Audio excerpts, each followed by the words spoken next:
வாய்ப்புகளுக்காக காத்து கொண்டிருப்பவனை விட தனக்கான வாய்ப்புகளை தானே உருவாக்கி கொள்பவனே வாழ்க்கையில் மிகப்பெரிய வெற்றிகளை அடைகிறான். உன் வெற்றிகளை எண்ணி பார்க்காதே, எப்போதும் உன் தோல்விகளை மட்டும் எண்ணிப்பார். வெற்றியை விட நீ பெற்ற தோல்விகள் தான் உன்னை மிகப்பெரிய இலக்குகளை நோக்கி அழைத்துச் செல்லும்.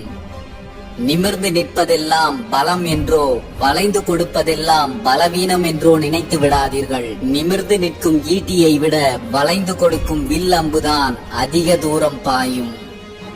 இறப்பதற்காக விஷம் குடிப்பவன் பிழைத்துக் கொண்டு நன்றாக வாழ்வதும், வாழ்வதற்காக மருந்து குடிப்பவன் பலவீனப்பட்டு இறந்து போவதும் எதுவுமே நம் கையில் இல்லை, அவரவர் நம்பிக்கையில்தான் உள்ளது. முடியும் என்ற உறுதியான நம்பிக்கையோடு போராடு. வாழ்க்கை என்பது ஒரு போர்க்களம், அதில் எல்லா பலசாலிகளும் வெற்றி பெறுவதில்லை. முடியும் என்ற நம்பிக்கை உடையவன் மட்டுமே வெற்றி பெறுகிறான். எடுக்கின்ற முடிவுகள் தவறாக போய்விடுமோ என்று எதற்காகவும் தயங்காதீர்கள். சில நேரங்களில் நாம் எடுக்கும் தவறான முடிவுகள் கூட நம்மை சரியான பாதையில் பயணிக்க கற்றுக் கொடுக்கும். வாழ்க்கையில் துன்பத்தை அனுபவித்த காலத்தை மறந்துவிடு, ஆனால் அது கற்றுக் கொடுத்த பாடத்தை ஒருபோதும் மறந்து விடாதே.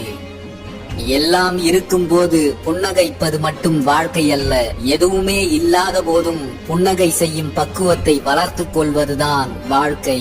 வாழ்க்கையை அனுபவித்து மகிழுங்கள், ஏனென்றால் வாழ்க்கை எப்போது எப்படி மாறும் என்று யாருக்கும் தெரியாது.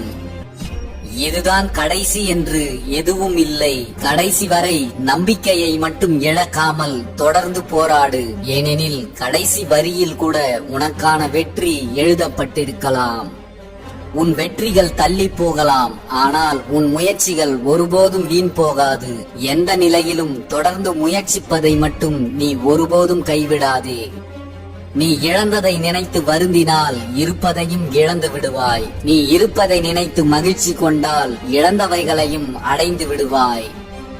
ஒரு வட்டம் போட்டு அதற்குள் வாழ நினைப்பது தவறில்லை, ஆனால் அந்த வட்டம் மட்டும்தான் வாழ்க்கை என்று அதற்குள்ளேயே அனைத்தையும் முடித்துக் கொள்வதுதான் மிகப்பெரிய தவறு.